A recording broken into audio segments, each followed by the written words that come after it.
Les cieux le proclament. Qu'est-ce que nous, on est en train de faire? Oh Jésus.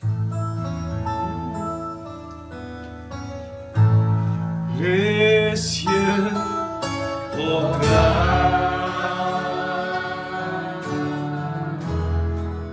la gloire du ressuscité.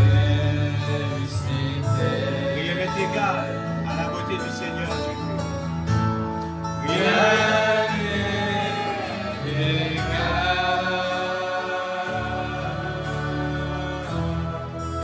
à la beauté du Seigneur.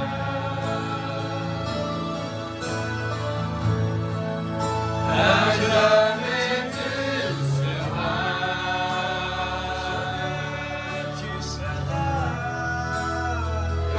C'est une promesse que nous faisons, Seigneur. Sur le trône, je fléchirai les genoux pour t'adorer, toi seul. Je veux chanter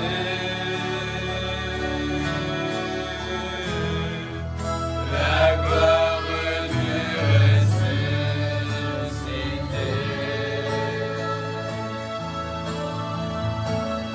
L'agneau immolé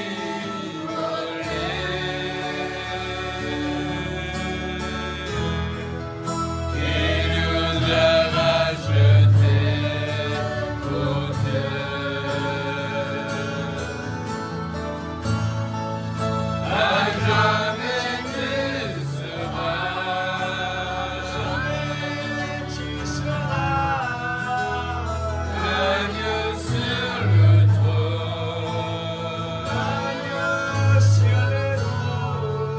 Je fléchis les genoux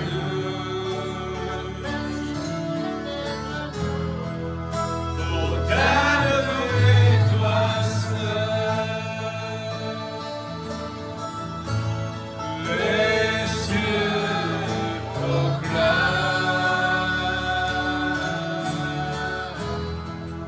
la gloire du ressuscité.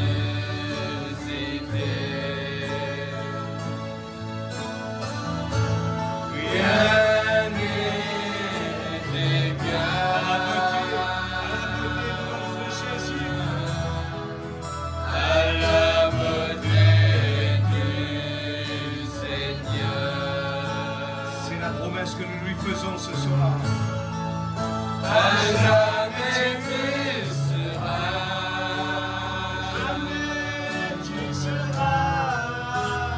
L'agneau sur le trône.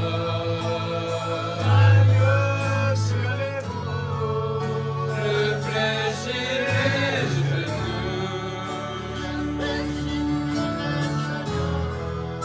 pour t'adorer, toi seul. Et pour cela, je veux chanter de tout mon cœur. Alléluia. Je veux chanter la gloire du ressuscité. La gloire du ressuscité.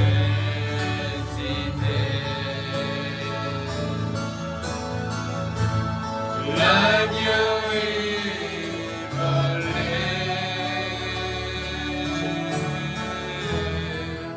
qui nous a rachetés pour Dieu. À jamais tu seras. L'agneau sur le trône.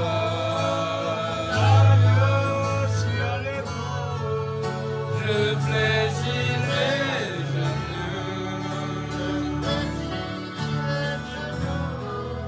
pour t'adorer, toi seul. Alléluia. Amen, amen. Nous allons demander à frère Jean-Noël s'il est possible de s'approcher. Le pasteur va prier pour lui. Nous allons prendre notre Bible dans Matthieu chapitre 7.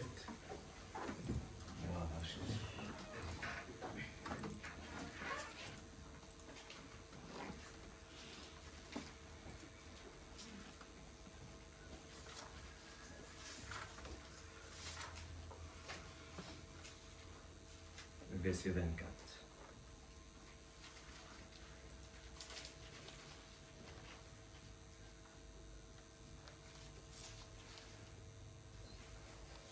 Le feu rouge clignotant.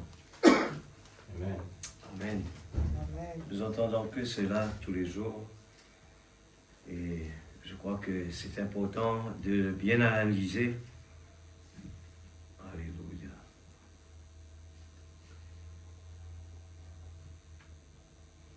Le verset 24. C'est pourquoi quiconque entend ces paroles que j'ai dites et les met en pratique sera semblable à un homme prudent Amen. qui a bâti sa maison sur le roc. La pluie est tombée, les torrents sont venus, les vents ont soufflé et se sont jetés contre cette maison. Elle n'est point tombée parce qu'elle était fondée sur le roc. Amen. Mais quiconque entend ces paroles que je dis et ne les met pas en pratique sera semblable à un homme insensé qui a bâti sa maison sur le sable. La pluie est tombée, les torrents sont venus, les vents ont soufflé et ont bâti cette maison. Elle est tombée et sa ruine a été grande. Amen. Papa Céleste, la parole, Seigneur, c'est la nourriture. Oh Dieu, nous voulons vraiment que ce soit tes enfants puissent, Seigneur, entendre ta parole. Amen. Que nos yeux ne puissent pas être, Seigneur, concentrés sur, Seigneur, l'homme qui est à la chair, mais que nous puissions voir avec la révélation au-delà de cela. L'ange est ici.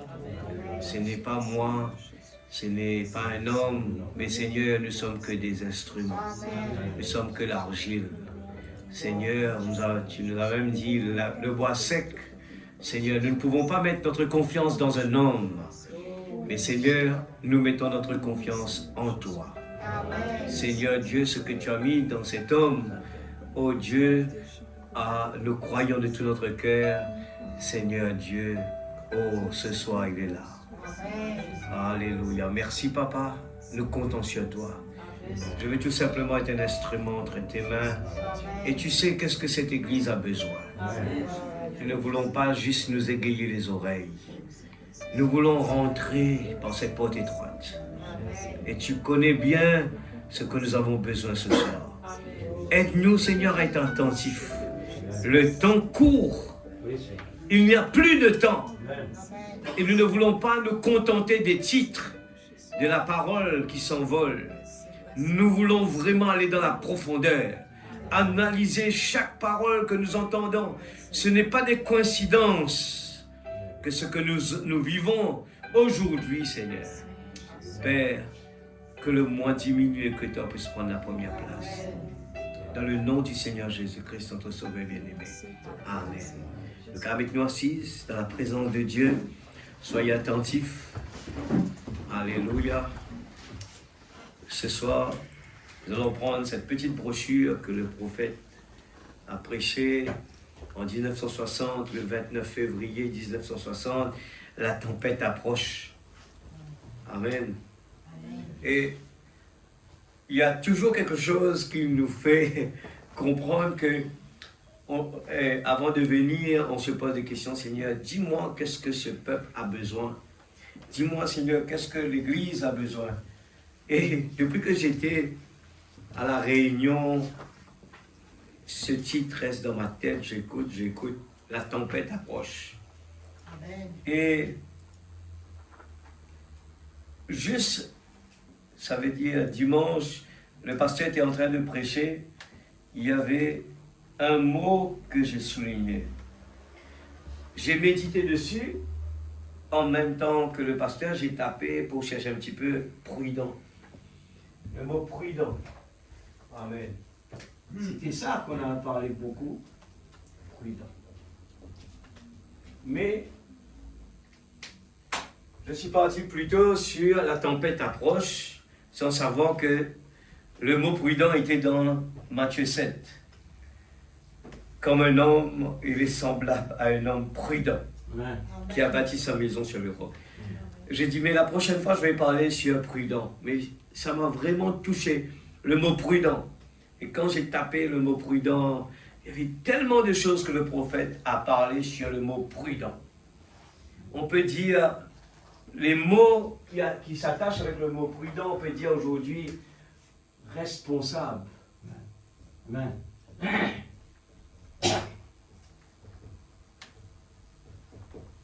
Amen. Donc ces mots, dans toutes les choses, ça marche très bien. Amen. Amen. D'avoir la responsabilité en main, on le prend au sérieux. Et je crois que c'est ce qui se passe aujourd'hui dans le monde nouveau où, eh bien, avec tellement de facilité, de l'abondance qui arrive, les gens perdent ces qualités-là. Parce que tout va bien. Et c'est un danger. C'est un grand danger quand nous voyons, eh bien, les choses marchent bien. Nous pouvons dire, non frère, il y a beaucoup de problèmes. Mais si on compare, les grands qui sont là peuvent dire, et dans les années 80, il y a eu beaucoup dans les années de 70, 80, la vie était très dure à Rodrigue.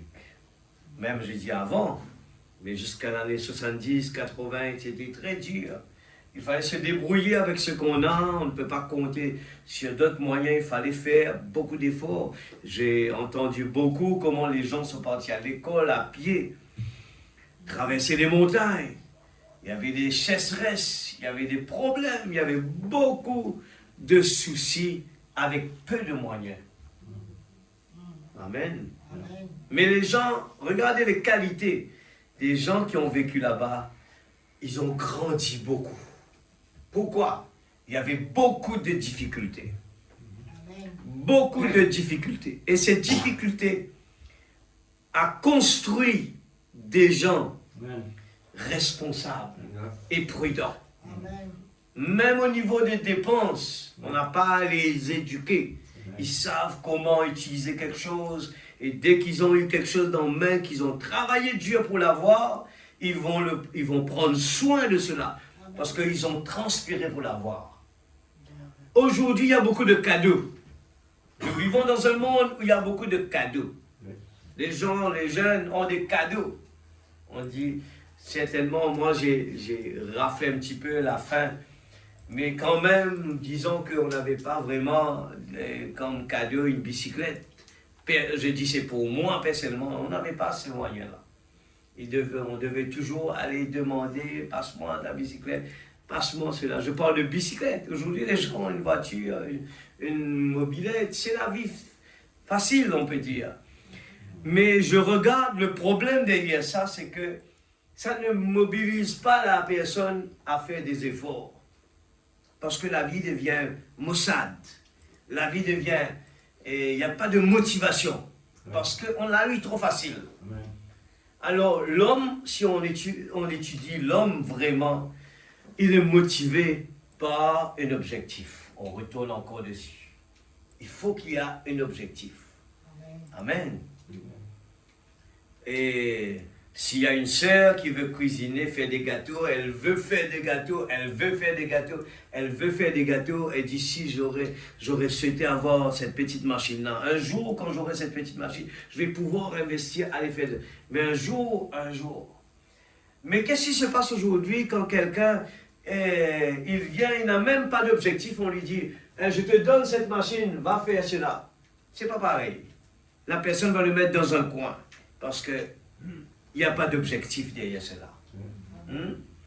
Mais quelqu'un qui a cherché, il va faire des efforts. Je l'ai vécu dans ma vie beaucoup de fois.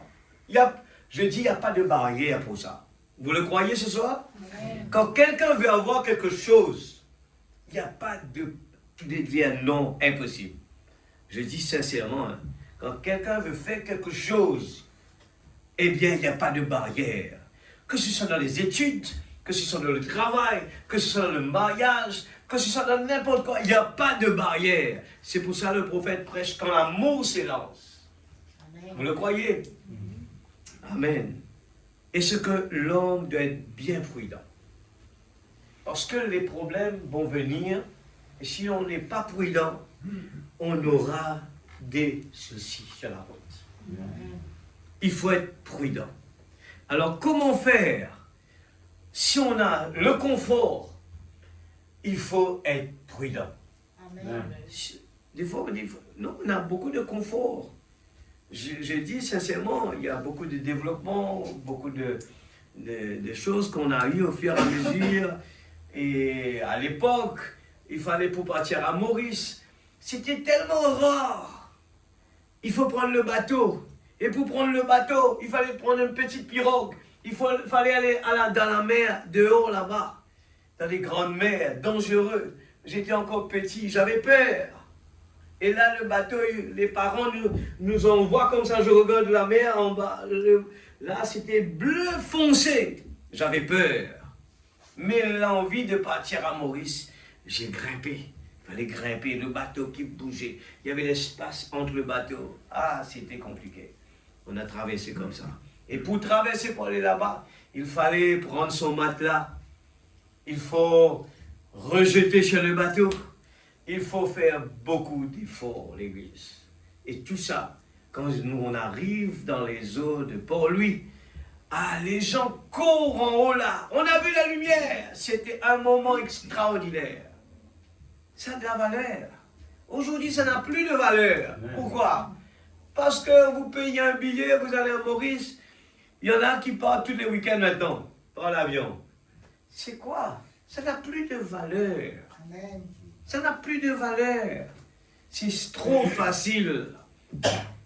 Alors, quand on a un objectif, on va pouvoir le faire. Venir à l'église, frère Branham Paul, il faut déjà, avant de venir à l'église, qu'il y a quelque chose qui est à l'intérieur. Si on regarde à l'impossibilité, ça ne va pas marcher.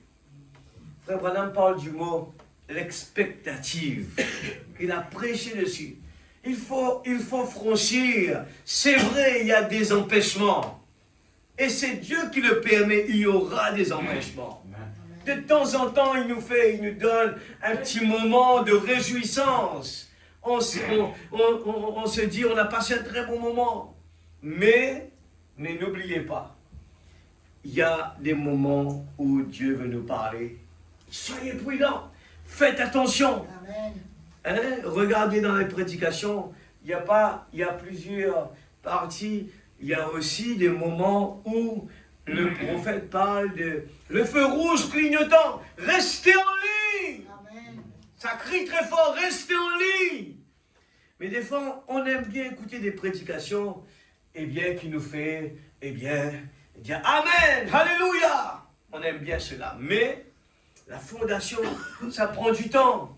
La fondation, on n'aime pas trop, on aime bien quand la maison est terminée, quand on va faire le crépissage, quand on va faire le décor. Mais à quoi ça sert que demain vous avez une maison bien ornée, bien décorée, et que demain vous voyez la maison faire comme ça? Pourquoi? Parce qu'il n'y avait pas un bon base. Amen. Des fois on dit non, c'est pas nécessaire de creuser encore. Pourquoi il faut creuser? Non. Allez-y, mais là même là. Il y a de l'eau. À Pont-Mathurin, il y a de l'eau. Mais il faut trouver une solution. Non, c'est pas grave, ça, il y a de l'eau. Mais non, là, il faut dépenser, là. Il faut dépenser. Il faut commencer à faire vraiment quelque chose de spécial. Il faut mettre beaucoup de béton pour consolider. Parce que la maison, il peut basculer à gauche et à droite. Et regardez bien, j'ai pris le temps d'étudier Pont-Mathurin parce que Pont-Mathurin est une ville flottante, il y a la mer. J'ai étudié. À Pont-Mathurin, en ce moment, la terre est là. Et puis, il y a de l'eau qui est là. Les gens sont en train de construire un peu comme ça. Et puis, ils remplissent de la terre ici. J'ai regardé un architecte qui explique le problème avec tout ça quand il y a de l'eau en dessous. La maison, si c'est trop haut, ça peut basculer. Parce que c'est flottant. Et le meilleur des meilleurs, malheureusement on n'a pas les moyens ici, il vous dit qu'il faut enfoncer un poteau aller au profond maximum au bas. Ça, c'est la meilleure. Parce que la maison, lui, c'est pas un problème qui va descendre, mais c'est un problème à cause du poids. Eh bien, c'est surtout ça. J'ai vu un peu les dessins, je ne suis pas expert dans la matière, mais j'ai dit, ah, d'accord. Mais ça, c'est un moyen qui coûte très cher. Les gens vont passer à côté parce que je n'ai pas le moyen pour le faire, mais imaginez-vous qu'on a construit une maison, eh bien, de 3 étages, et qu'un beau jour, la maison, eh bien, penche à gauche, à droite, ça va coûter plus cher. Vous êtes d'accord avec moi? Amen. Ça va coûter même beaucoup plus cher que des fois, l'architecte va vous dire, c'est mieux d'écraser la maison et de recommencer. Amen. Et je crois que la vie d'un croyant, c'est qu'on est en train de dire aujourd'hui, la tempête approche. On peut être bien, on va à l'église, on se réjouit, on a le message de l'heure, on a la révélation, on sait qu'est-ce qui vient devant, c'est très bien. Mais si on n'a pas eu une fondation bien ancrée, on risque de temps en temps de s'habituer avec des situations, eh bien, on trouve des problèmes sur la route. C'est ce qui se passe dans tout, hein, que ce soit le mariage, le travail, il faut garder cette flamme. Et en sortant du camp des jeunes, c'est la chose qu'on a demandé à tous les jeunes, garder la flamme allumée. Parce que, en sortant du camp des jeunes, ce qui va se passer, c'est que ça va descendre. Pourquoi? Parce que là-bas, on était dans un camp de jeunes, il y avait beaucoup d'activités, beaucoup de jeunes, alors il y avait beaucoup d'encouragement et beaucoup de temps, et bien beaucoup de prières derrière, et automatiquement, c'est une réussite. Mais là maintenant, on continue le chemin, c'est une période où on passe par des moments difficiles. On passe par des essais, et Dieu permet que nous subissons eh bien, des moments difficiles pour que le test soit fait et qu'on arrive à évaluer et grandir. C'est ça que j'ai parlé un petit peu des gens qui ont grandi dans des années 1900. Ils ont eh bien, passé dans des moments très difficiles. Ce qui fait d'eux aujourd'hui des gens responsables, des gens expérimentés et des gens qui sont très prudents. Ils ne dépensent pas comme ci, comme cela.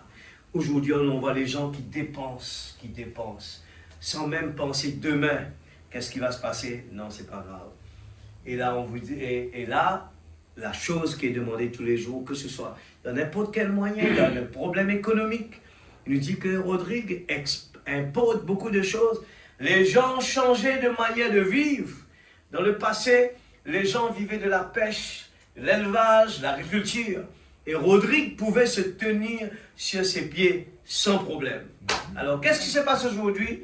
Les gens, la modernité est venue, les gens importent, sans même savoir que on prend tout notre argent, on envoie de l'autre côté, on envoie, et on dépend de ce qui est là-bas. Et qu'est-ce qui se passe? C'est que on prend beaucoup de déchets, on emmène à Rodrigue. Beaucoup de déchets. Vous allez à Roche-Bondieu, vous allez voir cette montagne de déchets parce qu'on importe des plastiques, des emballages, beaucoup de choses. Et c'est pour ça qu'aujourd'hui, nous voyons beaucoup de problèmes. La santé, beaucoup de problèmes dans beaucoup de choses diverses. Je pose un petit peu la fondation pour bien situer un peu les choses, les jeunes qui sont là, eh bien, comme ils n'ont pas connu un peu ce temps-là, les changements. Ils croient souvent que c'est ça la vie. La vie est comme ça. C'était comme ça et ça va continuer comme ça. Non, ce n'était pas comme ça. On a changé notre façon de vivre. Amen. Carrément, on a changé tout. Et ce qui fait souvent, ils sont fragiles. Ils ne peuvent pas. Et nous voyons aujourd'hui, dans ce monde, qui n'ont pas Jésus en eux, ils se suicident. Pourquoi il n'y avait pas autant comme cela avant? Parce que les gens étaient responsables, les gens étaient prudents, les gens étaient réalistes. Et tous ces fondements disparaissent au fur et à mesure parce que la modernité est en train de venir. Et le prophète prêche, la tempête approche. C'est une prophétie. C'est quelque chose qu'on ne peut pas passer à côté. On le sait, On est au courant de cela, mais soyez attentifs. Ces problèmes vont venir. Il nous faut faire beaucoup attention. Vous savez, le problème dedans, c'est que le pasteur a l'habitude de parler des souris. Les souris, il prend son temps à vous mâcher le talon. Il ne va pas faire vite et vous n'allez jamais sentir cela. Vous n'allez jamais sentir la bouche de cette petite souris. C'est parce qu'il prend son temps à le faire. Et la vie prend tellement de temps à changer qu'on ne réalise pas qu'on est en train de changer de manière. Que ce soit la façon de venir à l'église, la façon de prier, la façon de lire. Nous n'avons plus de temps. Et ce soir, le prophète est en train de secouer en même temps avec le titre « La tempête approche ». Faites attention, le feu rouge clignotant. Et dans ce livre, il a pris l'exemple de cette personne, un croyant, et qui aimait écouter la radio.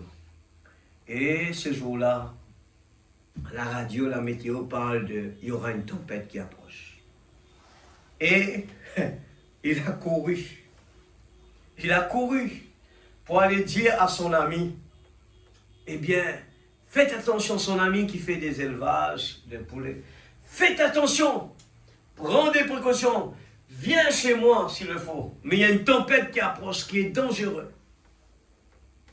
Savez-vous que nous aussi, jusqu'à aujourd'hui, on le sait très bien que la météo a parlé de faire attention avec le changement climatique, qu'il y aura des tempêtes, des cyclones très violents qui vont venir. Parce qu'il y a eu des périodes vraiment tranquilles. J'ai souvent entendu de cela. Faites attention, il y aura des cyclones très dangereux. Rodrigue, vous avez vu le changement dans le climat. Les gens en ce moment sont beaucoup qui sont malades. À Maurice, à La Réunion, à Rodrigue, partout. J'ai un client qui est venu chez moi, à peine poser sa valise, il est malade. Alors beaucoup de gens sont malades. Même dans le camp des jeunes, il y avait beaucoup qui sont malades en ce temps. Beaucoup, le changement climatique. Mais tout ça a été annoncé, que ces choses vont venir, il faut prendre des précautions. Le changement climatique. Et là, on voit qu'avec les cyclones, on a eu une petite aperçu de celle qui a passé sur La Réunion. Je le répète à chaque fois, et mon ami de La Réunion qui me dit, Fanuel, prends des précautions. Toi qui fabrique des maisons avec la tôle en haut, faites attention, assure-toi, c'est possible, mais faites attention, assure-toi que c'est bien fait. Il me dit, je ne peux pas t'expliquer, j'ai vu des choses horribles à La Réunion. Des maisons soulevées. Il me dit, j'ai jamais vu ça ces derniers temps. Des toitures enlevées, parties loin, loin, loin. Il me dit, faites attention, Daniel. Prends des précautions. Et là, l'histoire raconte que c'était à Floride. Et cet homme, quand nous regardons, je vais aller couper un petit peu, la personne qui, il lui a dit, rends-moi un service, fais ça pour moi. Le bouc a commencé à parler fort. Il répond, chez moi, c'est moi qui dirige. Il dit, laisse au moins ta femme, ton épouse, viens à la maison avec les enfants. Il dit, non, ce que moi je dis, ma femme doit le faire. Elle commence à être dure. Ma femme reste avec moi, mes enfants restent avec moi. Je ne veux pas les laisser partir. Et c'était une tempête. Et ces tempêtes arrivent très vite. Ils disent toujours que ces tempêtes, ils ne donnent pas le temps comme nous, on a les cyclones, classe 1, classe 2, classe 3, les gens ont le temps d'aller prendre des précautions, mais c'est des choses qui arrivent très vite. Et là, après, on a vu que la tempête, arrive, et c'était trop tard pour la personne. L'homme a été emporté, il s'appelle John, il a été emporté, sa femme et ses enfants. L'eau a commencé à monter, le lac a rempli, John a essayé d'aller sauver ses animaux, c'était trop tard, lui-même il est parti, les enfants, la femme est montée. Et comme l'eau du lac commence à monter, et les serpents sont venus, ils ont ils sont venus piquer les enfants et la femme qui était sur la maison, ils ont été tués. Le secours est arrivé après la tempête, ils étaient tués. Juste pour dire, l'histoire dedans, c'était l'homme, il a été prévenu. Mais et il a répondu pendant qu'on lui disait cela, il a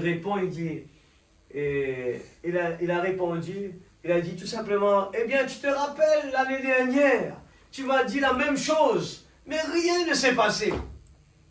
Il a dit, mais je te rassure, cette fois-ci, il faut prendre des précautions.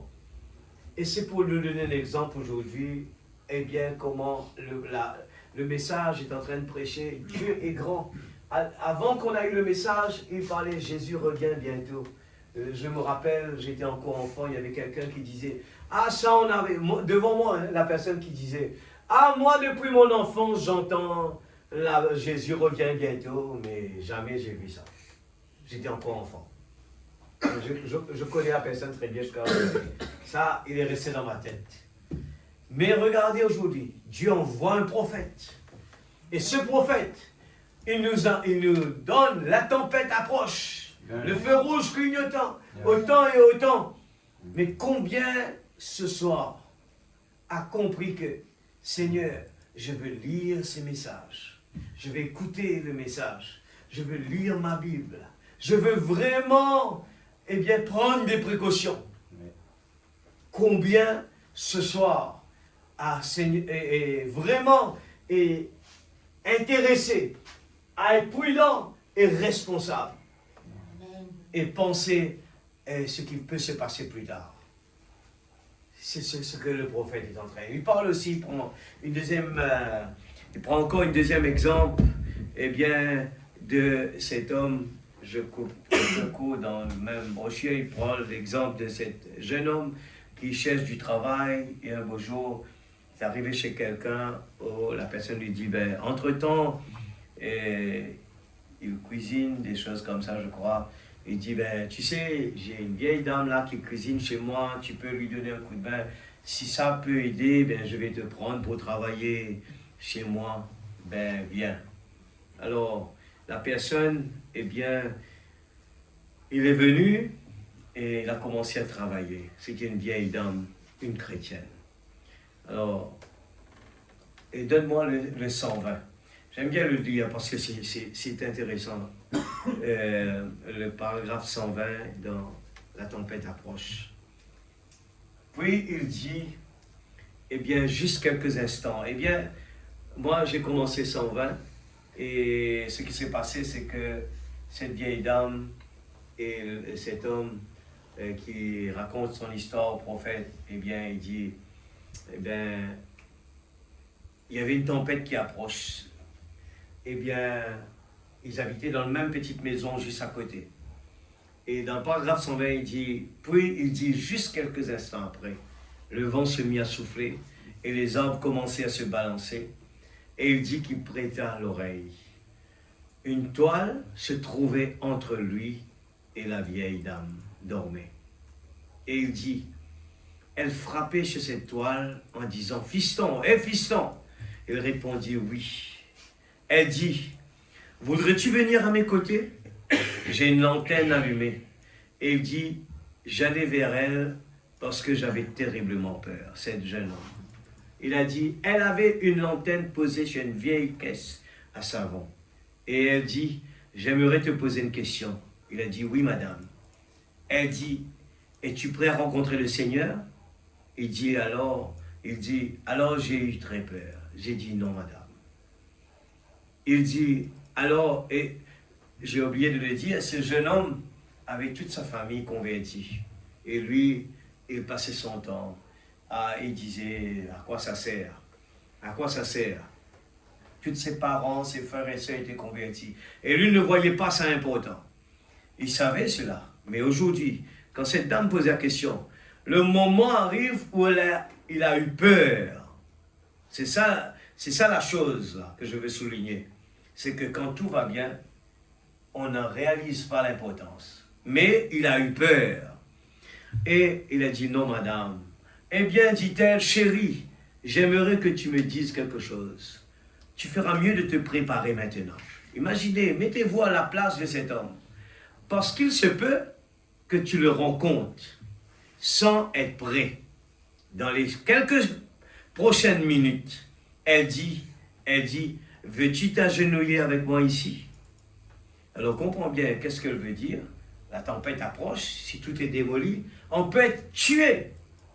Et c'est pour ça qu'il dit, tu vas le rencontrer. Alors 123, il dit, nous nous sommes agenouillés à côté de cette caisse à savon. Il dit, pasteur, je vais vous dire la vérité. Et il parle avec frère Branham, il raconte l'histoire. J'avais trop peur pour prier. Même pour prier, il avait eu peur. Il dit, les arbres cognaient contre ce bâtiment. Il y avait des éclairs.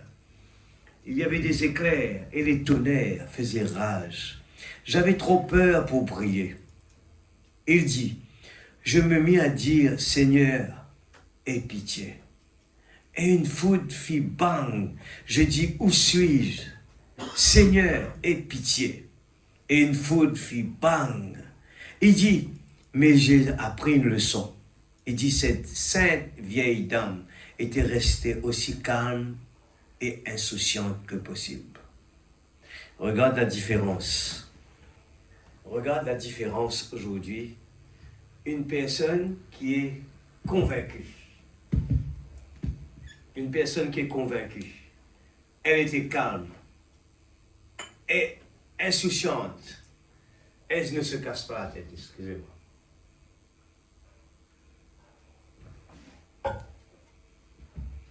Alléluia.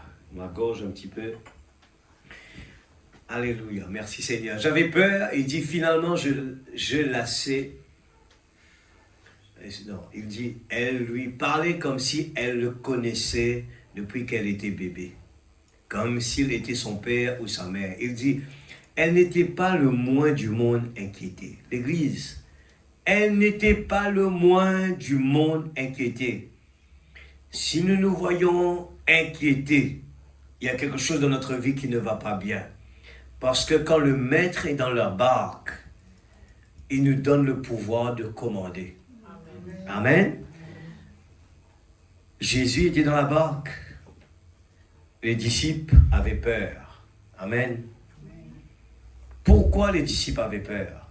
Parce que le doute était dans leur cœur. Jésus, pas exprès, dormait dans la barque. Mais les disciples n'ont pas compris que Jésus leur a donné l'opportunité de dire, le maître est dans la barque. Je n'ai pas peur. Parce que le maître ne peut pas mourir. Amen. Si le maître est là, je me sens fort. Amen. Je n'ai pas peur parce que le maître, c'est le Christ, le Sauveur. Il ne peut pas mourir, ce n'est pas possible. La barque ne peut pas. Je sais que je suis... il n'y a pas de problème. Alors, la même chose se répète. Il dit, j'avais tellement peur. Il dit, finalement, j'ai lâché ces paroles pour dire, Seigneur, si seulement tu me laisses vivre. L'Église, quand j'étais à l'hôpital, je ne connaissais pas cette histoire-là, comme ça. Là. Vous vous rappelez de mon témoignage? J'ai dit, Seigneur, mais c'était la même chose que j'ai dit. Quand j'étais devant le médecin, que je voyais la mort devant, j'ai dit, Seigneur, mais j'ai dit la même chose. Je le lis ici. Seigneur, si seulement tu me laisses vivre, si je trouve un lieu où c'est plus calme, je viendrai à toi. Amen. N'attendez pas ce qu'on arrive là pour prendre des décisions dans notre vie. Amen. Il ne faut jamais trop penser qu'on est trop bien là où on est. C'est pour cela qu'on chante ces chansons qu'on vient de lire là. Une personne qui a construit sa maison sur le sable, l'autre sur le roc. Eh bien, il y a des gens qui viennent à l'église, mais pas nécessairement comme il le faut. Alors, la tempête était sur lui. Alors il a dit, une autre occasion lui avait été offerte, mais vous pourriez ne pas en avoir, frère Branham dit. 126, une autre occasion lui avait été offerte, mais vous vous pourriez ne pas en avoir. Lorsque les jugements de Dieu commencent à se déverser, il n'y a plus de possibilité. C'est maintenant que vous avez l'occasion. Voici pour vous l'occasion.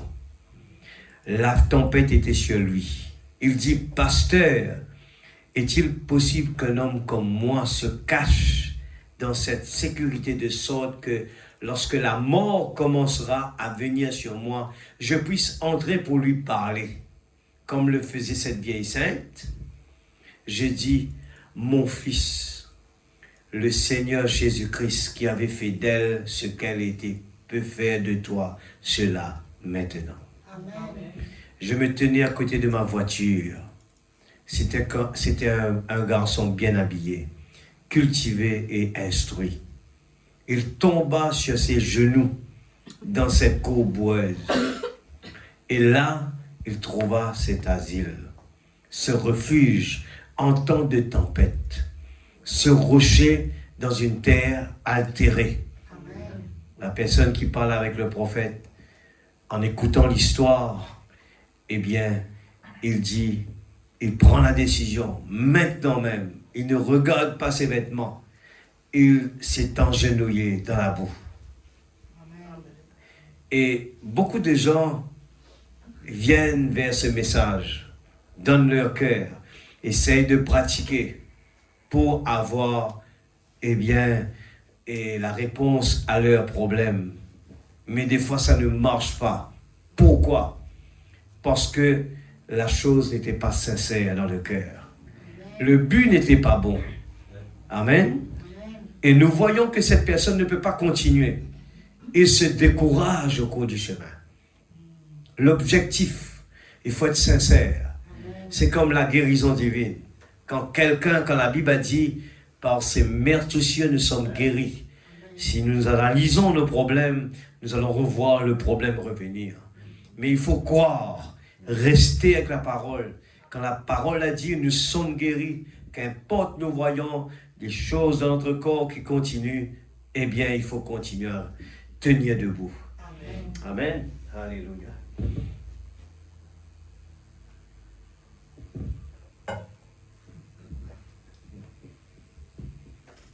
130, c'est bon? On est à 130. Vous n'aurez pas à vous lasser tant que vous êtes dans ce rocher. Le rocher est le seul lieu où il n'y a pas de lassitude. Le rocher est le lieu de satisfaction. Vous pouvez simplement vous installer et regarder dehors, étant autant que possible en sécurité. Une heure vient et c'est maintenant. Et le scellement est presque terminé. Amen. Où chaque homme et chaque femme sur la face de la terre seront dans ce lieu de refuge. Comme ce fut le cas au temps de Noé. Où en dehors de cela, vous devez prendre votre décision. Cette sécurité, c'est Jésus-Christ. Il est l'unique lieu, l'unique qui a la vie éternelle. Nul ne peut venir au Père sinon que par lui. Il est l'arche de notre sûreté. Le Saint-Esprit nous rend témoignage maintenant que nous sommes passés de la mort à la vie.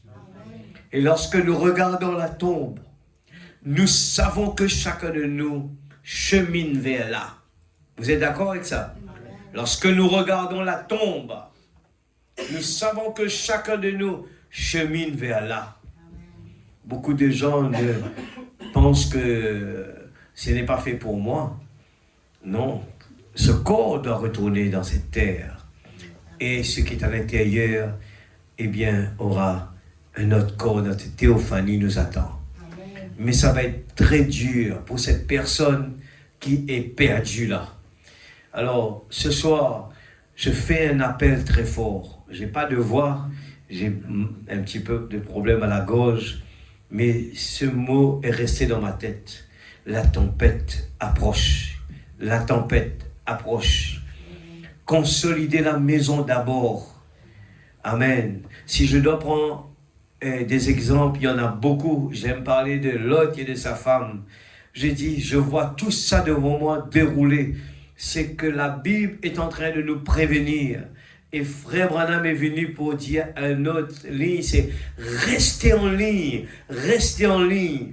Alors nous ne prêchons pas un évangile qui fait bien à l'oreille seulement.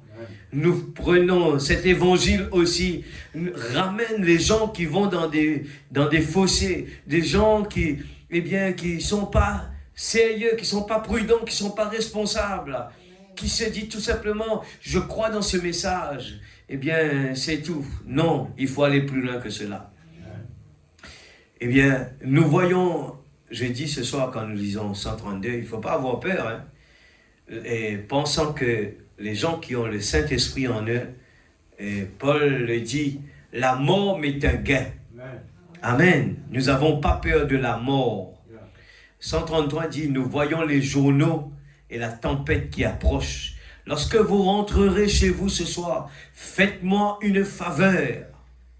Comme cet homme qui disait à son ami John, faites-moi cette faveur, laissez au moins ta femme et tes enfants venir chez moi. Et John n'a pas voulu écouter. Aujourd'hui, les gens, pour rien du tout, ils font la colère, ils prennent des décisions fous. Ils retournent dans le monde, l'église. Ne faites pas cette erreur. Supportez tout ce qui se passe aujourd'hui. Supportez les difficultés, restez au pied de Jésus. Il n'y en a pas de place pour être ensioté à part être au pied de Jésus. Acceptez les conditions. Même si celui-là, ça gratte ici, ça pique ici, acceptez cela. Je vous dis ce soir, ça n'a rien, c'est rien du tout. C'est rien du tout. Le jour qu'on va voir ce qui va se passer, nous allons voir que tous nos petits problèmes, nos petits soucis étaient des jeux d'enfants, l'église. Ce n'est que des jeux d'enfants pour nous aider à grandir spirituellement. Amen. Nous voyons les journaux, la tempête qui approche. Lorsque vous rentrez chez vous ce soir, faites-moi une faveur. Je souligne cela. Faites-moi une faveur. N'allez pas au lit avant que vous ayez lu Apocalypse chapitre 8. Amen. Voyez les fléaux et la tempête qui approchent et qui frapperont la terre. Et les tonnerres et les éclairs ébranleront le ciel. Les malheurs frapperont la nation.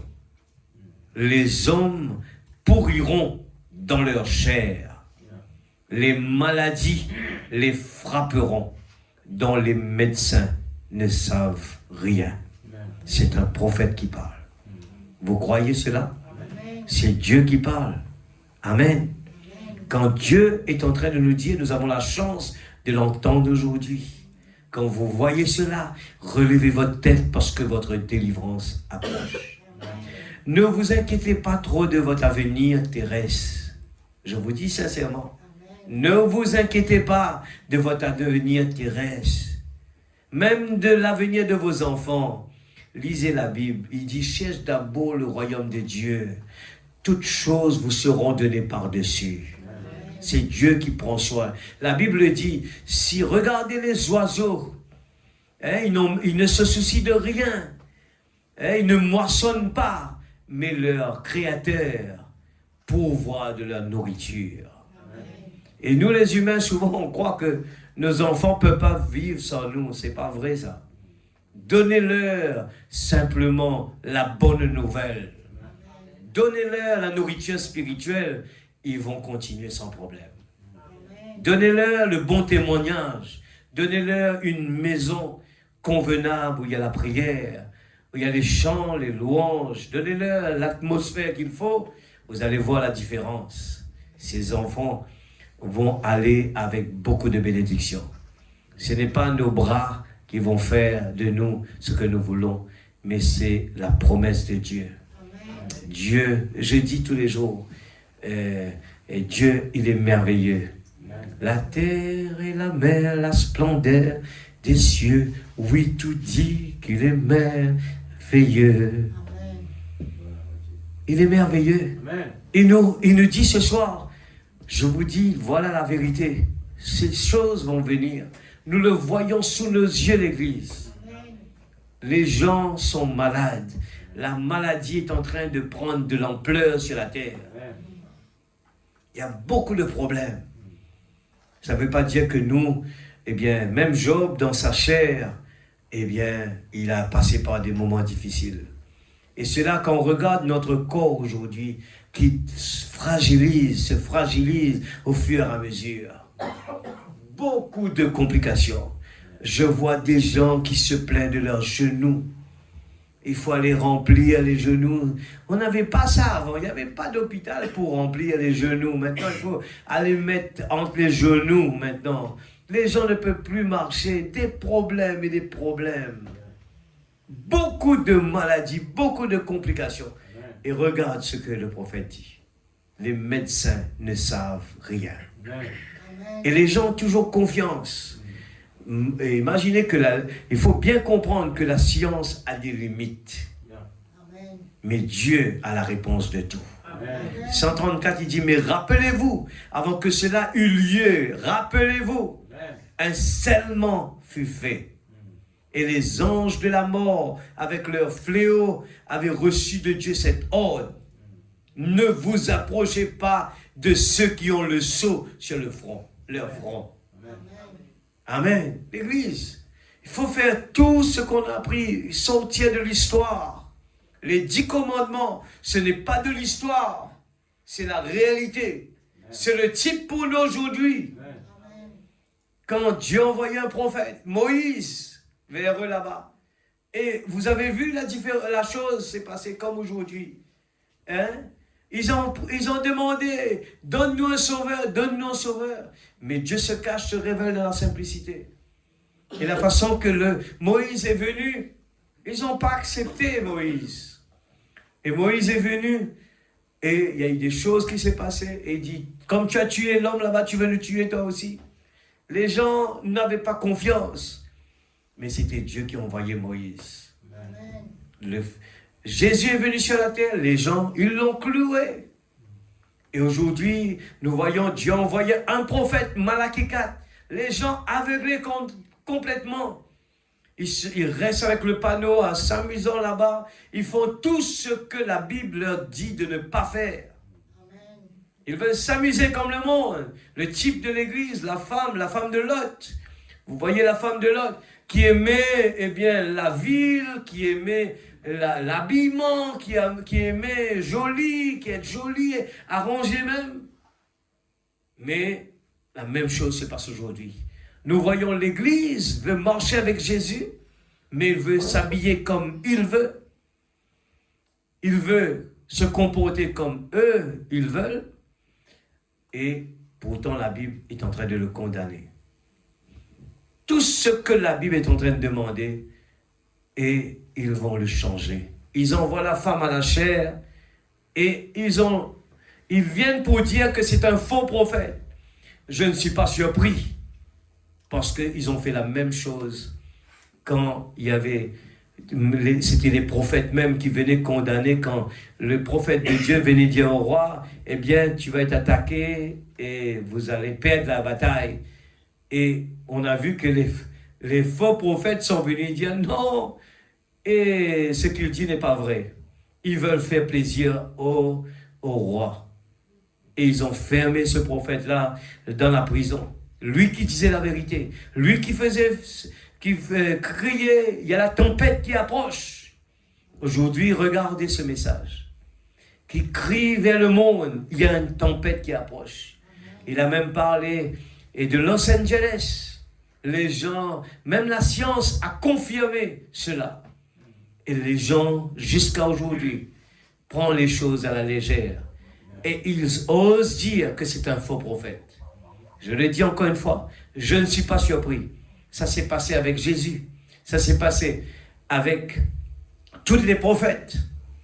Et ça va se passer encore avec Malachie 4. Ils veulent voir dans la Bible où se trouve ce prophète. Il est là dans Malachie 4.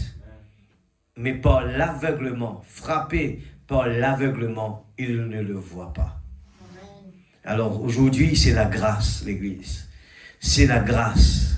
Il dit, rappelez-vous, avant que cela eût lieu, un scellement fut fait. Et les anges de la mort, avec leur fléau, avaient reçu de Dieu cet ordre. Ne vous approchez pas de ceux qui ont le sceau sur le front. Le vrai baptême du Saint-Esprit. Le sceau de Dieu, c'est le baptême du Saint-Esprit. Éphésiens 4, 30. N'attristez pas le Saint-Esprit de Dieu par laquelle vous avez été scellés pour le jour de la rédemption. Peu importe combien l'arche tanguait, voilà, j'étais en train de dire, peu importe combien l'arche tanguait, peu importe combien des fois les foudres s'abattaient sur elle, 10 000 tomberont à ta droite et 10 000 à ta gauche, et cela ne s'approchera point de toi. Amen. Alors l'Église, pour dire ce soir, ne prenez pas compte aux petites choses qui vous piquent de gauche à droite. Il faut s'habituer avec cela. Il faut s'habituer avec cela. Ne cherchez pas le confort. Ça va vous faire du mal. Ne cherchez pas le confort. Habituez-vous avec la tempête qui approche. Je remonte un petit peu, j'ai encore un petit peu de temps, 83. Donne-moi le paragraphe 83. Amen. Nous sommes donc pèlerins et étrangers ici. Il faut pas mettre des câbles avec la terre. Ça, c'est pour moi. Lâchez-le, parce qu'un beau jour, on va devoir le partir de là. Même ce corps n'est pas pour nous. On va devoir le lâcher. Ce monde n'est pas pour nous. Nous sommes donc pèlerins et étrangers ici. Ceci n'est pas notre pays éternel. Pourquoi je parle comme ça ce soir? Parce que je vois quelque chose qui est un danger pour l'avenir. Le monde se développe. Il y a beaucoup de travail. Il y a beaucoup de choses à faire. Nous risquons nous sommes entraînés par des activités qui prennent notre temps. Et nous risquons de prendre le temps de consécration et aller vers, comme la femme de Lot, s'occuper. La femme de Lot avait la chance d'être sauvée. On lui donne la chance. Même l'ange est venu attraper sa main pour lui dire, il faut sortir. Le code, la tempête approche. Et la femme était au courant de cela. Il faut sortir avec des conditions. Regardez la Bible, toujours avec des conditions. Il ne fallait pas regarder en arrière, l'Église. Les mêmes choses, les types, il y en a tellement de choses. Quand Dieu dit quelque chose, écoutez la parole telle qu'il est. Ne faites pas de compromis. J'ai parlé à la réunion sur notre héritage, où frère Branham dit, il ne faut pas faire de compromis avec Dieu. Quand il dit quelque chose, faites-le. Et le type est caché partout. Quand la femme, bien, dans là où Jésus va faire, le miracle du vin, elle a dit, faites tout ce qu'il vous dira. C'est le type qui est caché là. Alors, si les gens n'avaient pas fait ce que le maître avait demandé de faire, ils ont changé quelque chose parmi, ça n'allait pas marcher. Il fallait faire tout ce qu'il vous dira. Amen. Quand le prophète Élie avait demandé à la femme de Sarepta, c'était un test et il fallait être obéissant. Amen. Et la femme a cru, elle a appliqué. Elle n'a pas posé de questions, mais moi, mon fils va mourir. Non, elle a appliqué la chose. Elle l'a fait, l'Église. Tout de suite sur le lieu, elle l'a fait. Je vous dis, ce soir, c'est sur mon cœur. Je ne sais pas pourquoi, mais ça sonne fort. La tempête approche. Alléluia. Par conséquent, quand vous naissez d'en haut, le Saint-Esprit descend sur vous venant de Dieu. Et cela change votre nature. Peu importe si votre sœur, votre mère, votre meilleur ami s'habille de telle manière, mais le chrétien qui est né de l'Esprit de Dieu est né d'en haut. Amen. Et son esprit est de notre royaume. Et j'en suis heureux. La simplicité du Saint-Esprit. Amen. Le suivre, l'observer, comment il se comporte, vous fait vous comporter. Amen. Frère Branham dit, je rentre dans la maison de quelqu'un, je regarde que sur les murs, je peux vous dire qui il est. Amen. Alors, il ne faut pas prendre beaucoup de temps. On remonte un peu en haut. Et paragraphe 66. Amen. Alléluia. Soyez patient avec moi. J'aime lire le message. Il y a toutes les réponses dedans. Il y a toutes les réponses. Ce n'est que des motivations pour ceux qui ne lisent pas le message. Aller à la maison et lire. 66, je pense même que nous prêchons beaucoup trop de sermons. Mais nous ne vivons pas assez ces sermons. C'est dans la tempête approche. Hein. C'est important de comprendre ces mots. L'Église demande, Seigneur, aide-moi à bien le comprendre.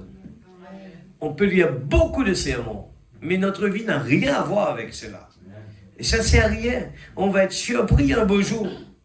J'espère que je vais arriver dessus.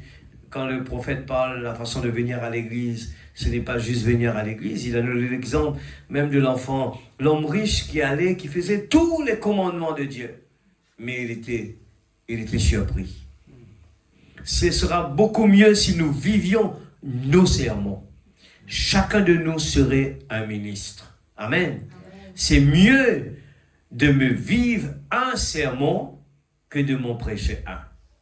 La Bible dit, vous êtes des épîtres écrites de Dieu, lues de tous. Il est donc mieux de vivre un sermon. Quand je disais ça, là-bas, c'était quand j'étais à La Réunion, invité pour un dîner. On était à table et la personne chez qui on habite va nous présenter avec les autres. Lui aussi, elle nous présente avec ses amis qui sont à table. Alors voilà, ces gens-là, ils ne vont pas ils vont pas s'amuser, et ils vont pas faire ça, ils vont pas faire ça, ils vont faire ça. Et les gens disent, quoi? Comme si, comment ils arrivent à faire ça? Parce que les gens sont tellement habitués à s'amuser, ainsi de suite, boire. Et oui, ils ne boivent pas d'alcool, ils ne s'amusent pas, ils ne vont pas dans les discothèques. Ah, la dame listait, c'était une incroyante qui listait sur nous. Ah, nos vies doivent être des épîtres écrits. Amen. Il est donc mieux de vivre un sermon. J'espère voir, j'ai tellement de notes que je vois.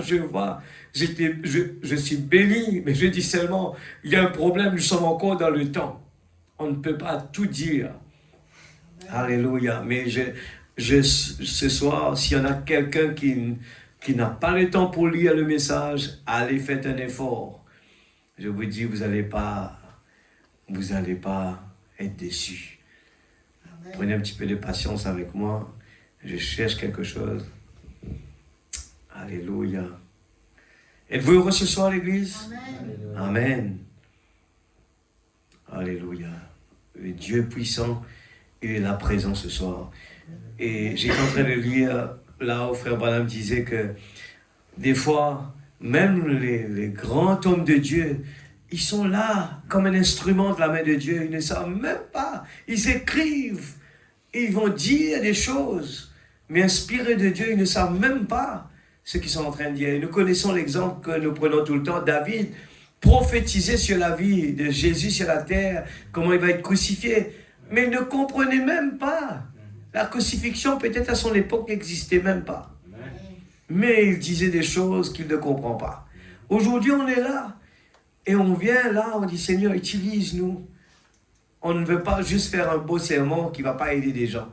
Mais notre but, c'est que demain, nous voyons tous nos frères et sœurs sont là-bas, ensemble. Amen. C'est ça le but, que le sacrifice que chacun de nous, on prend pour vivre ce message, pour parler de ce message, de parler de ce Dieu vivant, c'est pour que nous puissions emmener quelqu'un vers Dieu. Et cela a un prix. Amen. Cela a une récompense. La Bible nous dit que beaucoup de péchés pardonnés à cause de quelqu'un qu'on a emmené à Jésus. Alors imaginez-vous maintenant, si notre vie est en train d'emmener les gens à pécher, ça va au contraire augmenter le poids sur nous. Ça va être le contraire. Amen. Alléluia. Dieu, il est grand. Je voulais juste montrer quelque chose là que j'ai noté. Et tellement noté. Donne-moi le 65 08 01. Le Dieu de cet âge mauvais. 65 08 01. Le Dieu de cet âge mauvais. Paragraphe 53. Alléluia. C'est bien de connaître un peu sur soi-même qui nous sommes et qu'est-ce qu'il faut faire. Eh bien, Dieu nous a donné le Saint-Esprit, l'Église. Les 10 commandements, nous avons vu qu'il y a eu un commandement qui a été donné. Si vous voulez être protégé, mettez le sang sur le linteau de la porte, le type. Et pour nous aujourd'hui, nous n'avons pas fait la même chose. Nous avons le Saint-Esprit. Quand le Saint-Esprit est en nous, ne vous inquiétez pas pour vos enfants. Ne vous inquiétez pas pour votre travail. Ne vous inquiétez pas pour l'Église. Dieu prend soin de tout. C'est ça le réconfort qu'on a. Amen. C'est bon? 65 08 01, le Dieu de cet âge mauvais, paragraphe 53.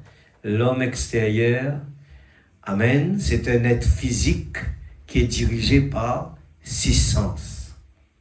Plutôt par 5 sens. L'homme intérieur est un homme esprit qui est dirigé par 5 sens. La conscience, l'amour et ainsi de suite. L'homme extérieur, la vue, le goût, le toucher, l'odorat et l'ouïe. Mais l'intérieur de cet esprit, c'est une âme. Et elle est contrôlée par une seule chose, votre libre arbitre. Amen. Nous avons le libre arbitre de prendre la décision en main. Nous aimons nos enfants, nous aimons notre famille. Nous venons de le dire, vive un sermon devant eux. Vous allez voir le changement. Cet esprit qui est en nous, et il y a une promesse derrière tout cela. Toi et ta famille sera sauvés. Amen. Alors, nous sommes là tout simplement à nous réjouir à l'Église. Mais l'intérieur de cet esprit, c'est une âme et elle est contrôlée par une seule chose, votre libre arbitre. Vous pouvez accepter ce que le diable dit ou accepter ce que Dieu dit. Amen. Et cela déterminera l'esprit qui est là-dedans. Si c'est un esprit de Dieu, il se nourrira des choses de Dieu. Alors nous disons ce soir, il y a un problème qui vient devant. Il ne faut pas s'inquiéter. La tempête qui approche, on est le courant. Mais qu'est-ce qu'on fait? On ne s'assoit pas, on ne reste pas là tranquille. Mais nous avons le libre arbitre de prendre des décisions pour notre famille. Nous avons des décisions. Cet homme, quand il a eu le message, il n'a pas voulu être prudent et responsable. Il aurait pu se dire, mais si c'est vrai, je ne vais pas prendre le risque pour détruire ma famille. Je préfère, même si une journée, je peux me libérer de mon travail, libérer des animaux, aller chez lui là-bas pour être en sûreté. Mais il a préféré dire, ce n'est pas vrai, ça ne va pas arriver.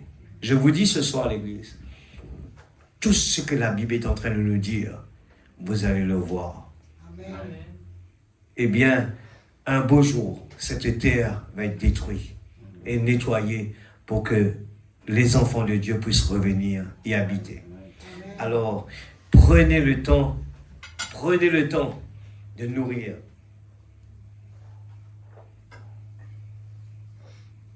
De nous nourrir spirituellement.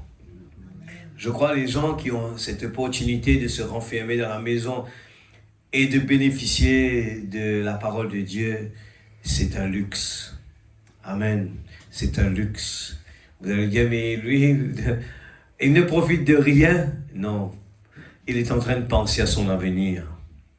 Parce que l'éternité, ça vaut la peine d'investir dedans.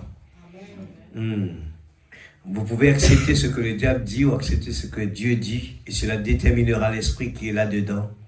Si c'est un esprit de Dieu, il se nourrira des choses de Dieu. Il se nourrira de rien du monde. Amen. Jésus a dit, si vous aimez le monde ou les choses du monde, c'est parce que l'amour de Dieu n'est même pas entré dans cette partie intérieure. Satan vous a séduit et l'homme ne vivra pas de pain seulement, mais de toute parole qui sort de la bouche de Dieu. Eh bien, dedans, le prophète parle même de Ève, comment le diable est parti vers Ève. Eh bien, il n'est pas venu simplement pour le faire peur, il a utilisé la parole. Amen. Alors faites bien attention, c'est ce qui se passe dans les dénominations. Eh bien, les gens voient la parole, la Bible, Jésus, et pensent que c'est OK. Mais non. Alors, je descends un petit peu. 55, Dieu a-t-il perdu le contrôle? Permet-il simplement à un autre agent d'avoir le contrôle? 55, je me le demande. Est-ce que Dieu a perdu le contrôle? Ou permet-il simplement à un autre agent d'avoir le contrôle? Alors, il y a deux esprits, et il dit, à mon avis, il y a deux esprits opposés qui sont à l'œuvre dans le monde aujourd'hui. Eh bien, il ne peut pas y en avoir plus que deux têtes. Et l'un d'eux, c'est le Saint-Esprit qui est à l'œuvre, l'autre, c'est l'esprit du diable, qui dans ces derniers jours agit par la séduction. Maintenant, je vais baisser mes pensées juste là-dessus pour le reste de ce sujet, le reste de notre message. Ces deux esprits, l'un d'eux, c'est le Saint-Esprit de Dieu, l'autre, c'est l'esprit du diable qui agit par la séduction. Les gens de la terre sont maintenant amenés à faire leur choix. Le Saint-Esprit est ici, appelant une épouse pour Christ. Il le fait en confirmant sa parole promise pour elle. Amen. Alléluia.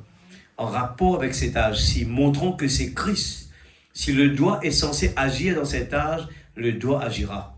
Si le pied est censé agir dans cet âge-ci, le pied agira. Si l'œil doit voir dans cet âge, l'œil verra. Vous voyez, l'Esprit de Dieu tel qu'il a grandi jusqu'à la pleine stature de Dieu, l'âge dans lequel nous vivons maintenant, le Saint-Esprit est ici, confirmant le message de l'heure. Et le Saint-Esprit le fait afin que les gens qui croient en Dieu soient appelés à sortir de ce chaos. L'esprit impie du diable est ici, appelant son Église par l'erreur, comme d'habitude, par la perversion de la parole de Dieu, comme il avait fait au commencement. Vous voyez? Voyez-vous? Cela revenir une fois de plus à l'époque de la semence, c'est depuis l'Éden. Et cela est venu une fois de plus. Amen. Amen. Et le diable, il amène les gens, il amène l'Église dans l'erreur, comme l'habitude. La perversion, quand il a dit toujours, faites tout ce qu'il vous dira. Et l'homme, il dit, non, je prends une partie seulement. Quand il a dit à la femme, sors, la femme de Lot de sortir, il a pris simplement une partie. La femme est sortie, mais son cœur était attaché là-bas. Alors, c'est ce que le prophète est en train de nous dire ce soir. Amen. Alors, il faut appliquer la parole telle qu'il est. Il ne faut pas juste prendre une partie. Et il montre que les dénominations, eh bien, ce qu'ils ont fait.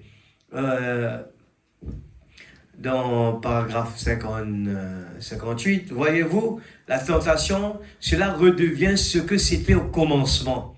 Remarquez bien, n'oubliez pas, Frère Branham répète ça plusieurs fois, n'oubliez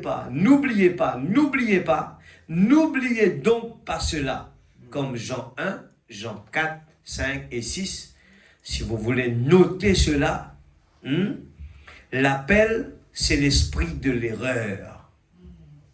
Ève ne s'est pas du tout avancée tout bonnement là pour dire délibérément, je ne crois pas en Dieu. Ève n'a jamais dit que moi je ne crois pas en Dieu. Mais l'erreur, non, c'était une erreur qu'elle avait crue. Satan ne s'est pas du tout présenté là disant, oh eh bien, cela n'est même pas la parole de Dieu. Non, Satan ne va jamais faire ça.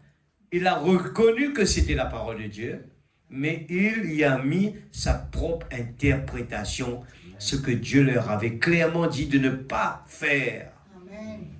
Aujourd'hui, les gens Le diable essaye, ce que le prophète veut parler, c'est tout simplement pour dire, c'est que le diable va utiliser la parole pour notre confort. Quand on est attiré à faire quelque chose qu'il ne faut pas faire et que Dieu nous dit de ne pas faire, c'est là qu'on veut le faire. Et le diable nous donne la parole pour nous faire sortir. Et c'est ce que la parole a dit. Quand les gens persistent dans quelque chose, Dieu leur donne un esprit d'égarement. Écoutez bien cela. La parole le dit, un esprit d'égarement. Les gens qui pensent qu'ils sont en train de faire bien.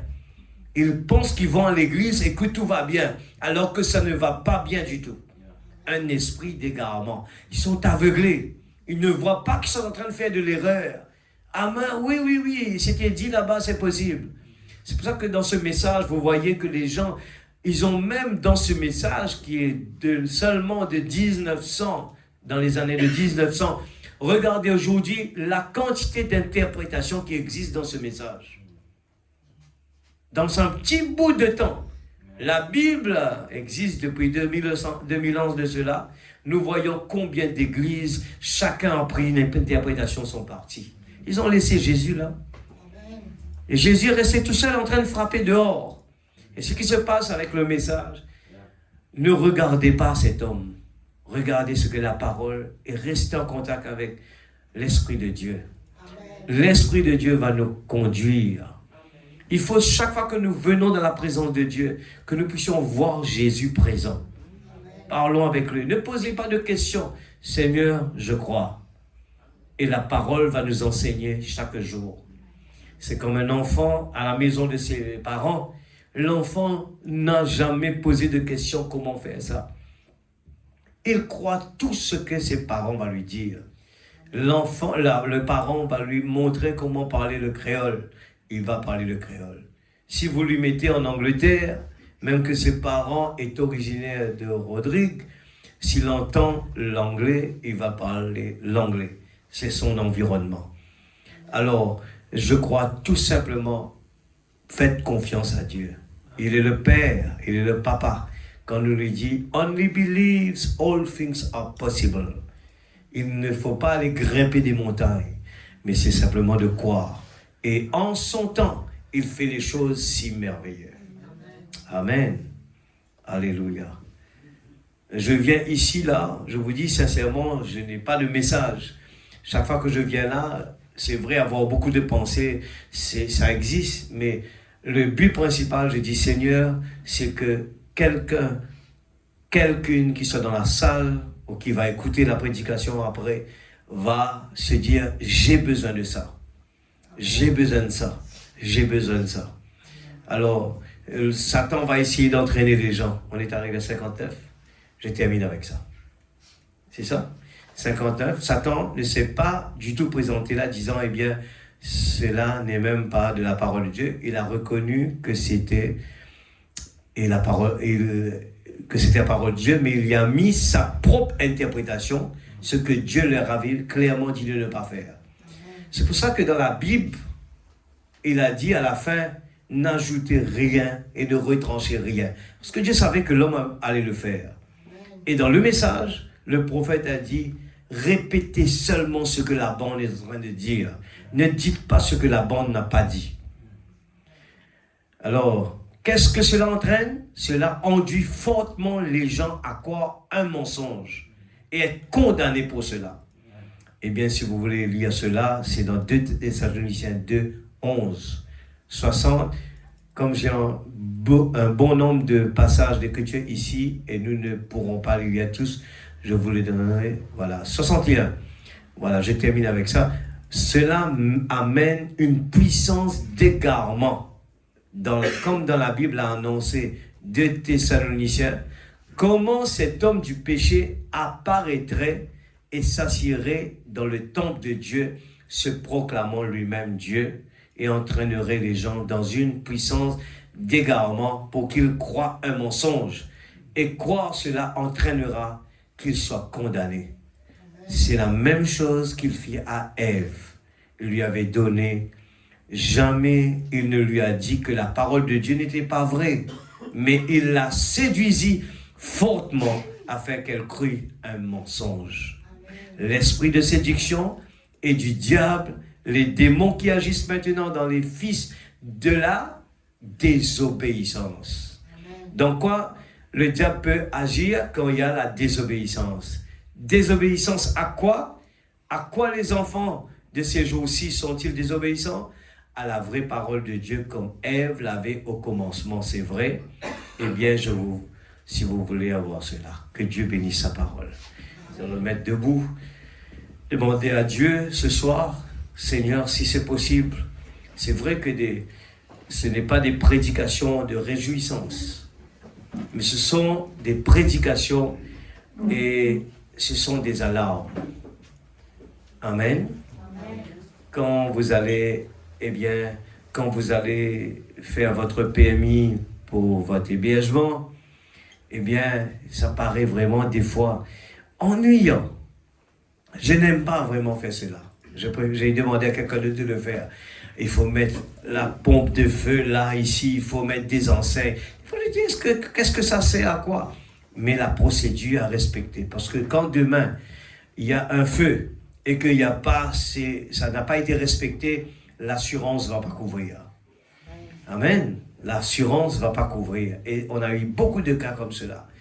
Alors aujourd'hui, la parole, ce que vous avez entendu, peut-être que vous l'avez, c'est sûr que vous l'avez déjà entendu, mais pourquoi Dieu est en train de nous répéter, attention, la tempête approche. Amen.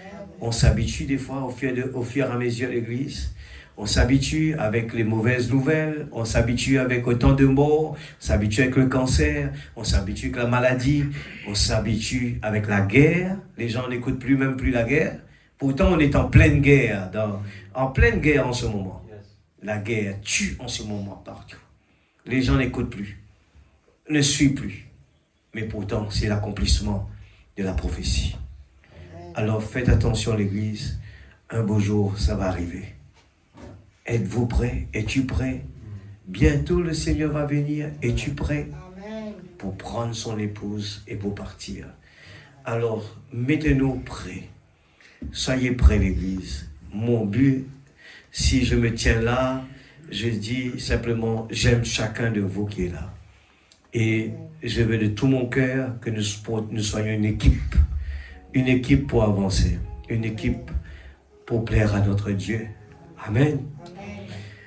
Il faut travailler. Je ne dis pas il ne faut pas travailler. Il faut travailler l'église. Il n'y a jamais de cas où il ne faut pas travailler. Mais ne mettez pas Dieu en second lieu. Ce n'est pas le temps pour faire ça. Ce n'est pas le temps pour faire ça l'église. Attention on ne va pas jouir à cela. Mettez toujours Dieu en premier. Le peuple, je crois, de Juda, quand ils construisaient le muraille, ils avaient une main pour la construction et une autre main, l'épée, prêt au cas où l'ennemi va attaquer. Attention que cela est devant notre porte. Il ne faut plus que la tradition règne dans l'église. Il faut faire attention. Demandons à Dieu ce soir de nous aider. Enlever toutes les choses qui nous bloquent, de croire qu'il est présent. Frère, on croit qu'il est là. Mais non, il faut aller plus que cela. Il faut appeler Jésus sur la scène. Le Dieu qui guérit, le Dieu qui bénit, le Dieu qui transforme le cœur des gens, le Dieu qui peut, quelqu'un qui rentre dans la salle, qui est touché, il est toujours là, il est vivant. Dans cette petite brochure de la tempête approche, le frère Branham raconte l'histoire, il était à table en train de parler avec les autres. Et à un moment, il y avait un serviteur qui venait servir. Je dis cela ce soir juste pour dire quel Dieu puissant nous servons. Le serviteur est venu là et dit, vous voyez ce jeune garçon qui arrive, l'Esprit de Dieu va lui dire quelque chose là. Il a commencé à lui dire, tu as tel problème dans ta vie. Tu as ta femme qui est... Il dit, mais c'est vrai, C'est exact. Est-ce que cela ne peut pas changer notre vie, notre façon de voir les choses? Qu'est-ce que Dieu ne peut pas faire ce soir pour chacun de nous? Je vous dis de tout mon cœur, il est là présent. Il suffit de toucher ses vêtements. Il suffit de croire à sa parole. Ne prenez pas ces paroles comme la parole d'un homme. Mais chaque fois que la parole est en train de nous avertir, je dis, voilà le mot, c'est des paroles d'avertissement. De temps en temps, on va se réjouir avec des paroles d'encouragement, mais ce soir, c'est des paroles d'avertissement. Et ce sont des fondations. Ce sont des bases importantes. Ce n'est pas après la construction qu'on va se dire, on aurait dû faire ça. On aurait dû mettre plus de béton. C'est trop tard. Mais pas dans quel est temps. Aujourd'hui. Ceux qui est en train de jouer avec Dieu, ceux qui n'ont pas le temps de lire les brochures ce soir, c'est le temps. Nous ne lisons pas les brochures pour faire plaisir à papa et maman. Nous ne lisons pas les brochures pour les faire croire qu'on lit les brochures. Nous voulons voir des changements dans notre vie.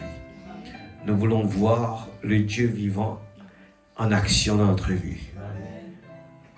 Et ce Saint-Esprit, souvent les jeunes qui grandissent là, ils ne le recherchent pas avant, mais ils recherchent une fille d'abord. Ils recherchent un travail d'abord. Ils recherchent un diplôme d'abord. Mais c'est gaffe, erreur totale. Dans la prière de Jésus, il dit, Seigneur, que ta volonté soit faite. Cherche d'abord le royaume de Dieu. Quand nous avons le Saint-Esprit, c'est lui qui va le chercher. Et pour Isaac, ce n'était pas Isaac qui est parti le chercher. C'était, Dieu qui a envoyé Rebecca.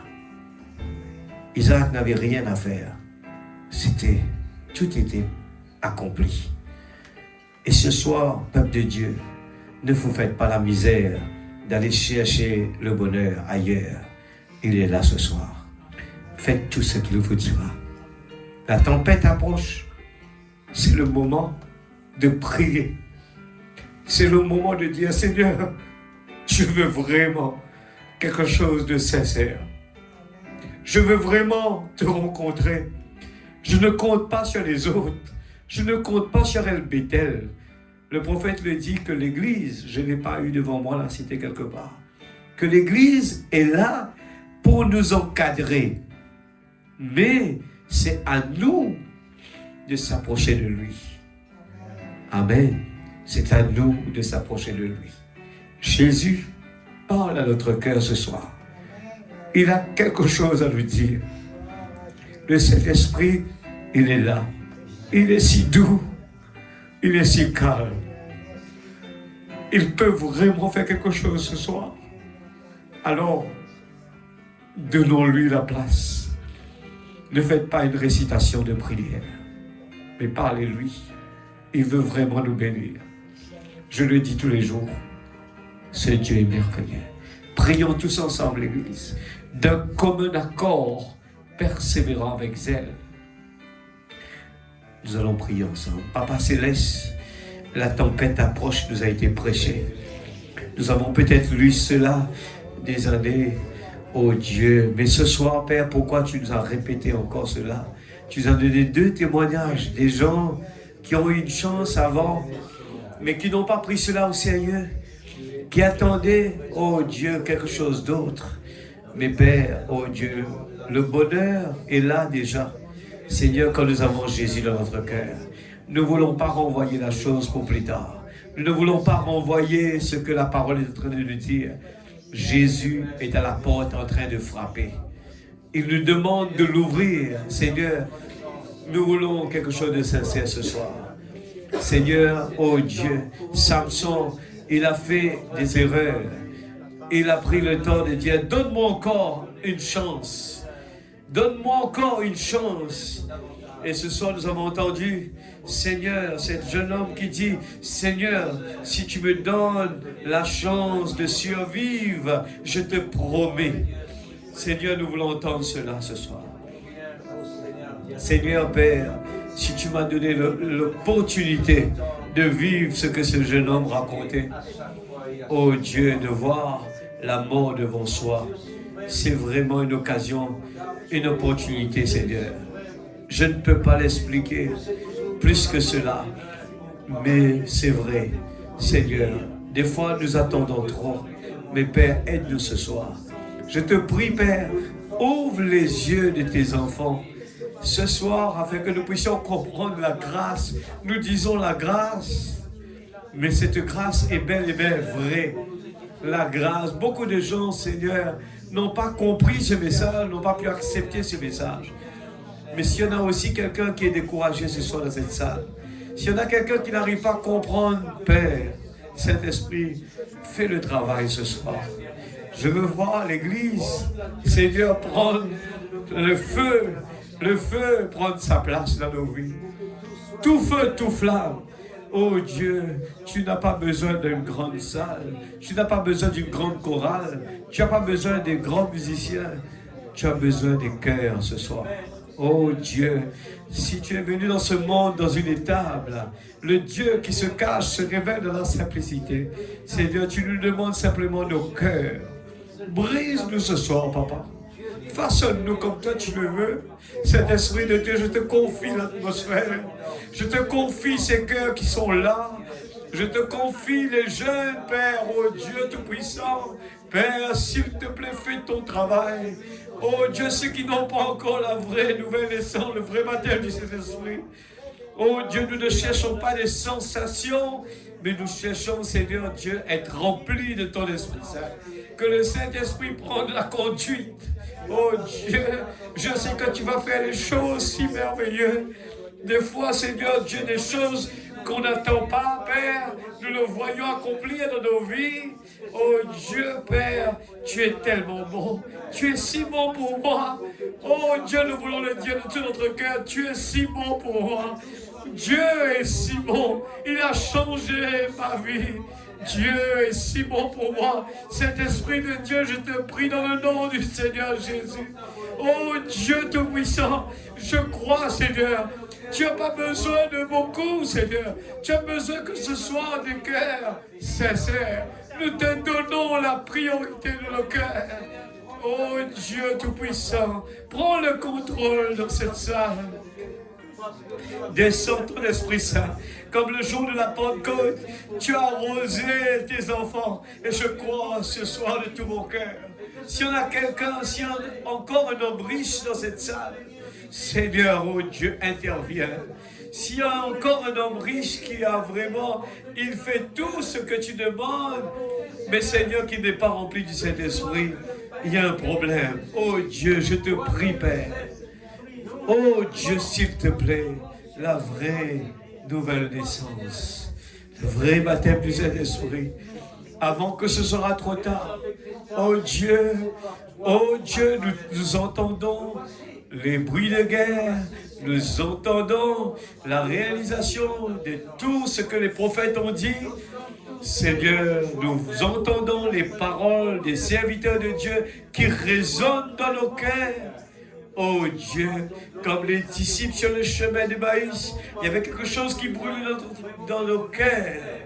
Ce soir, oh Dieu, nous voulons mettre nos vies en ordre. Oh Dieu, tu nous demandes, Seigneur, de nous préparer et de mettre notre vie en ordre. Au nom puissant de Jésus-Christ, nous te disons merci, Papa. Seigneur, que tu protèges tes enfants rentrant à la maison, que tes anges campent autour de nous. Et que, Seigneur, nous savons que, comme ta parole nous l'a dit, Seigneur, la semence a été semée. Il y a 3 types de terres. Il y en a qui vont tomber dans les endroits rocailleux. Il y en a qui vont tomber sur le chemin. Et les oiseaux vont venir le manger. Mais il y en a qui vont tomber dans la bonne terre. Ceux qui ont préparé le terrain avant de venir ici. Oh, alors que les autres, eh bien, ils sont venus comme tradition. Je pars à l'église pour avoir le ciel. Seigneur, parle dans ces cœurs, s'il te plaît. Prépare-nous pour la réunion de prière vendredi, que nous puissions nous préparer pour venir dans le combat. Combat sur combat. Parce qu'il y a des âmes perdues, il y a des gens qui sont malades, Il y a des rétrogrades. Il y a des gens qui ont besoin de la prière. Aide-nous, Seigneur, dans le nom de Jésus.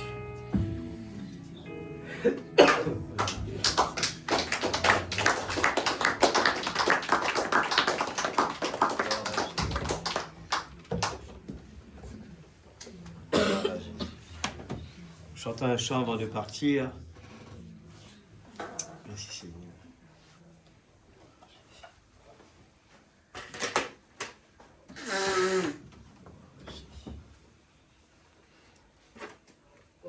Dear Lord, I hear you calling me into a deeper life. Oh, Jesus.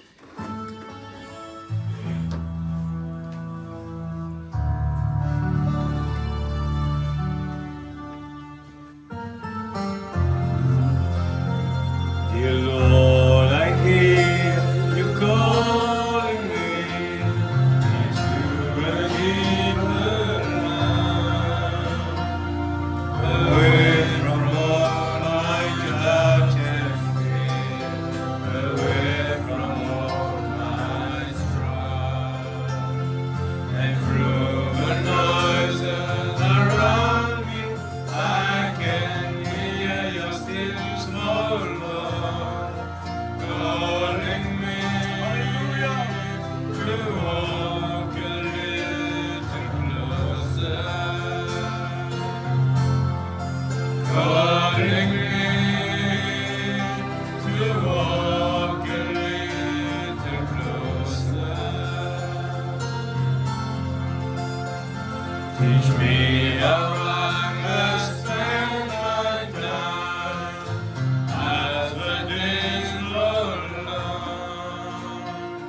I need to know I'm growing with the breaking of each dawn.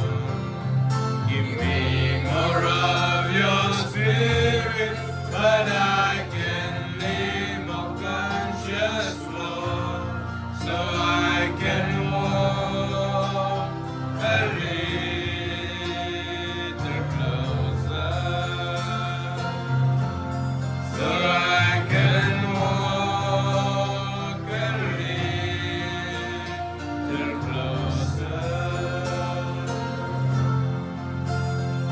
I've seen you broke the miles down, unseparated us. I knew I had more confidence in you. I learned to trust.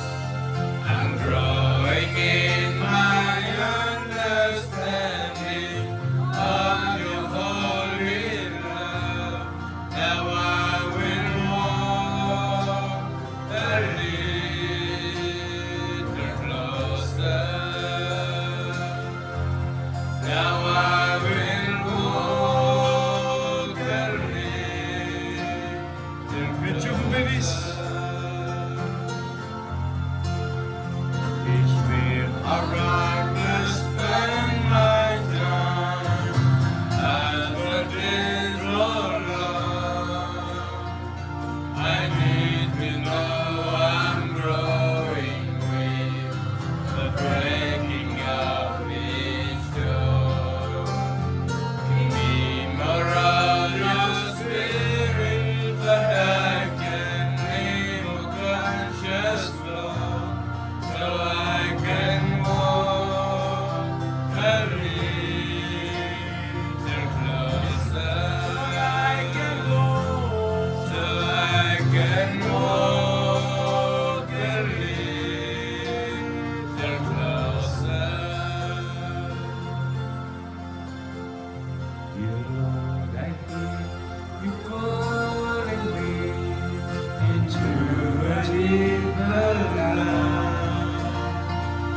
away from all my doubts and fears, away from all my strife, and through the noises around me, I can hear your still small voice calling